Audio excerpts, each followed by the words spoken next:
Gue punya teori. Dan ini teori tentang kisah Adam dan Hawa.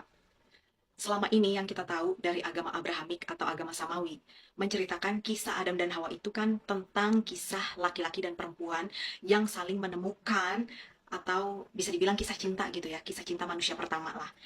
Yang dimana Hawa ini diciptakan oleh Adam, bukan oleh Adam, tapi dari tulang rusuknya Adam. Menurut para spiritualis yang menganut ilmu fisika kuantum mengatakan kalau kisah Adam dan Hawa ini sebenarnya adalah kisah tentang energi, di mana energi itu mengalami polaritas atau dualitas yang menjadi maskulin dan juga feminin, di mana keduanya ini akhirnya berproseslah dan membentuk alam semesta. Sedangkan teori gua, ini mungkin teori yang bikin kalian akan mengkritik gue habis-habisan, tapi ini udah gue pikirin matang-matang, udah lama banget gue mikirin ini, bisa dibilang sekitar bertahun-tahun gitu ya. Ketika gue tinggal di Turki, gue menyimpulkan bahwa sebenarnya kisah Adam dan Hawa ini jauh lebih dalam daripada kisah tentang dua orang manusia yang berbeda jenis kelamin, yang juga bukan bicara tentang energi maskulin dan juga feminin. Dengerin baik-baik.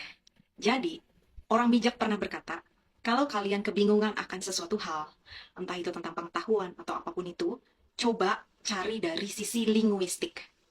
Kalian pasti udah tahu ya, apa itu linguistik. Linguistik adalah ilmu yang mempelajari tentang akar kata. Ya, jadi setiap nama, setiap kata, mau apapun itu katanya, mau berhubungan tentang makanan, tentang nama orang, itu semua ada akar katanya.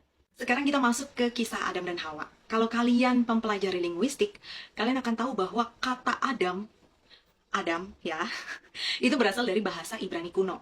Artinya apa? Artinya bumi atau tanah, ya kan? Nah, tapi kata Adam juga memiliki arti di banyak tradisi lain. Contohnya di mana? Misalnya di bahasa Turki kuno, yaitu seperti bahasa Turki, bahasa Kazak, bahasa Kirgis, bahasa Uzbek. Mereka sepakat bahwa yang namanya Adam itu artinya manusia. Jadi Adam bukan merujuk ke gender laki-laki, melainkan ke eh, makhluk yang disebut manusia. Sedangkan kalau kalian melihatnya dari Old English atau bahasa Inggris kuno gitu ya, dari Anglo-Saxon, kata Adam juga merujuk artinya adalah man. Man di sini itu bukan laki-laki, melainkan human alias manusia. Sedangkan Hawa, Hawa atau Eve yang di dalam bahasa Inggris, itu berasal dari kata Ibrani kuno yang artinya apa? Artinya adalah hawa atau cawah, yang berarti nafas, bernafas atau udara. Dan ini juga didukung oleh bahasa-bahasa kuno lainnya, yaitu bahasa Turki salah satunya ya, yang mengatakan hawa ini artinya udara. Bisa juga disebutnya bernafas. Nah, sampai sini udah mulai paham belum?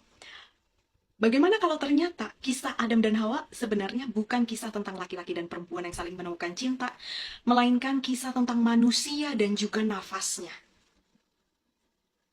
Makanya gak heran kenapa Hawa katanya diciptakan dari tulang rusuk Adam. Tulang rusuk, which is melindungi paru-paru, ya kan? Kalian terserah deh, bilang ini cocokologi atau apa, tapi menurut gue ini adalah salah satu bentuk yang namanya interlegere, alias connecting the dots. Nah, sekarang kalian coba pikirin deh, di tradisi kuno, katakanlah di tradisi India kuno, karena pada dasarnya tradisi pertama peradaban manusia itu bukan dari Egypt, ya, bukan dari Mesopotamia, melainkan dari India kuno.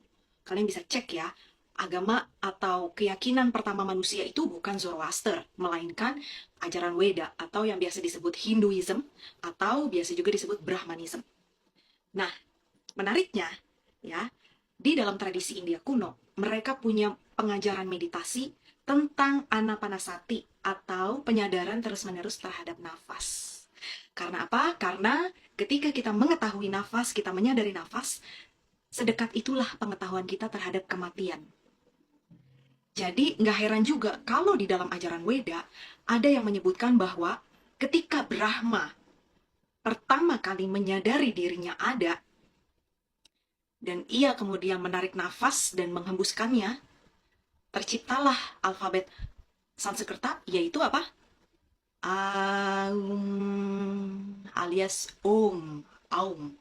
Aum adalah nafas pertama Brahma ketika dirinya menyadari bahwa dirinya ini ada atau eksis di samsara. Jadi, bagaimana kalau ternyata kisah Adam dan Hawa sebenarnya adalah kisah yang sama tentang nafas pertama Brahma, yaitu kesadaran manusia terhadap nafasnya.